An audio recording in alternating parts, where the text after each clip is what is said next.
Hello all, very good morning. So we were discussing regarding the valvular heart diseases. So in previous class we have seen regarding the pulmonary stenosis, and in this class I would like to discuss you regarding the pulmonary regurgitation. So we'll see what is the normal heart and what is the pulmonary regurgitation heart will look like. So if you see here, this was the normal heart. So what is happening? The blood from the right atrium, it is entering into the right ventricle through tricuspid valve. And here, whatever the blood that is there in the right ventricle, it is being emptied into the pulmonary artery. And to prevent the backflow of the blood from pulmonary artery into the ventricle again, we have pulmonary valve. So whenever this pulmonary valve, it is having damaged or it is having disease, during that time it may go for narrowing, so that is called as pulmonary stenosis. And sometimes this valve, due to its weakness, what it is doing, it is not completely closing. So whenever it is not completely closing, whatever the blood that has been emptied into the pulmonary artery from the right ventricle, it is being regurgitated, means the backflow of the blood is occurring mainly from the artery. It is being again coming into the right ventricle, which is causing serious problems. So this one, it is called as pulmonary regurgitation. So the parts that were involved in the pulmonary regurgitation are mainly the right ventricle and the pulmonary artery, and as well as pulmonary valve. So whenever the disease it is coming into the pulmonary valve, there you can observe either regurgitation or either stenosis. What are the causes for this pulmonary regurgitation? Means whenever there is increased pulmonary hypertension. So whenever there is any kind of COPD or any kind of disease that is coming to the heart, what is happening? The blood which has entered into the pulmonary artery, it has to go into the lungs, it has to get purified over there. Due to the causes, if it is left ventricular failure or left side of the heart failure, or if any disease that is occurring in the pulmonary circulatory system, what is happening? The blood pressure in the pulmonary artery system, the pulmonary vasculature, it is being raised and it is causing serious illness problems. And nextly, whenever the person is having infective endocarditis, and if the person is having connective tissue disease, which is called as Marfan's syndrome. So these are all some of the causes.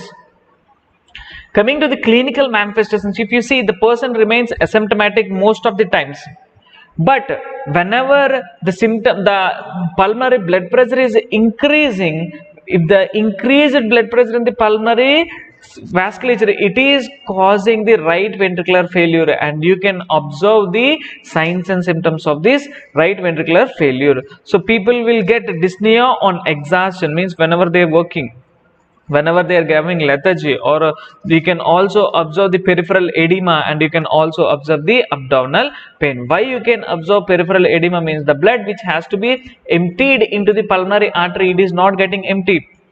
So automatically there will be right ventricular hypertrophy and the tricuspid valve damage, and it will result in the right atrium damage. Automatically the blood it is again getting back into the circulatory system, venous circulatory system. So the jugular vein and the others, means the superior vena cava and the inferior vena cava. So both they are all having the backflow of the blood. Automatically the peripheral area, it will be filled with the fluid, and you can observe the peripheral edema. And whenever you are auscultating, you can hear a thrill in the pulmonary area, and whenever you are going for auscultation,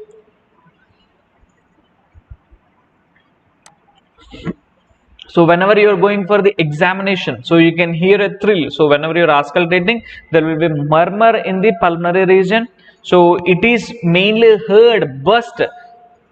You can hear it clearly at the third and fourth intercostal spaces. So mainly on the left side, just behind the sternum, just adjacent to the sternum, and you can observe it is increasing whenever the person is inspiring the air, whenever the person is taking the air. So these are all some of the clinical manifestations that are there in the pulmonary regurgitation. Coming to the investigative part, so what are all the type of investigations that we can do is mainly history and physical examination. So why history and why physical examination? Means, so in the causative organisms. So whenever the person is having any kind of respiratory diseases or increased pulmonary blood pressure, or during the infective endocarditis, if the person is having any kind of connective tissue disorders, all these things you can get known if the person has had any kind of injury, or all this or previous treatment, whether he is having any kind of comorbidities, the family history. So all these things you can find in the history collection. Nextly, you have to go for physical examination. In physical examination, what we are doing, mainly we are auscultating. So through auscultation, through proper signs, as you can see, you can hear the thrill sounds. So the murmur sounds, they are heard at third and fourth intercostal spaces, left side to the sternum.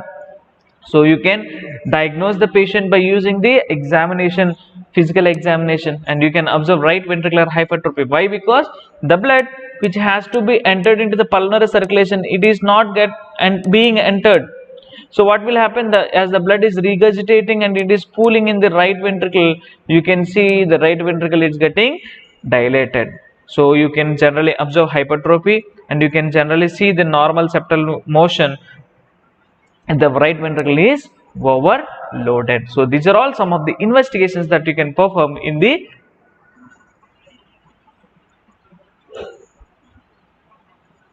pulmonary regurgitation.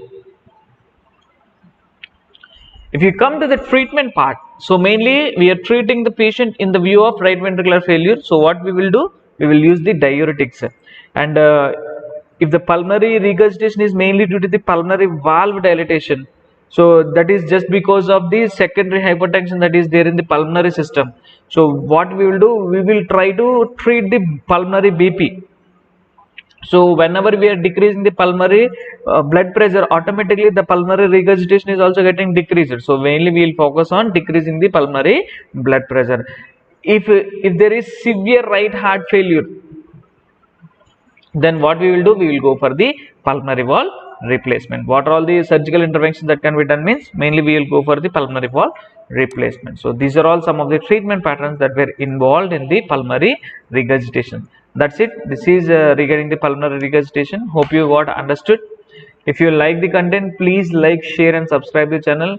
Follow my next classes. In my next class, I will explain you what are all the types of surgeries that are performed in the valvular heart diseases, and what is your nursing intervention, and we will see what is the pre-surgical nursing intervention, and we'll also see what is the post-surgical nursing intervention. That's it. So I would like to end the class here. If you like the content, please like, share and subscribe the channel, and if you have any queries, please drop them in the comment box so that I can explain in a better way. Thank you. Thanks for watching. Thanks for your patience.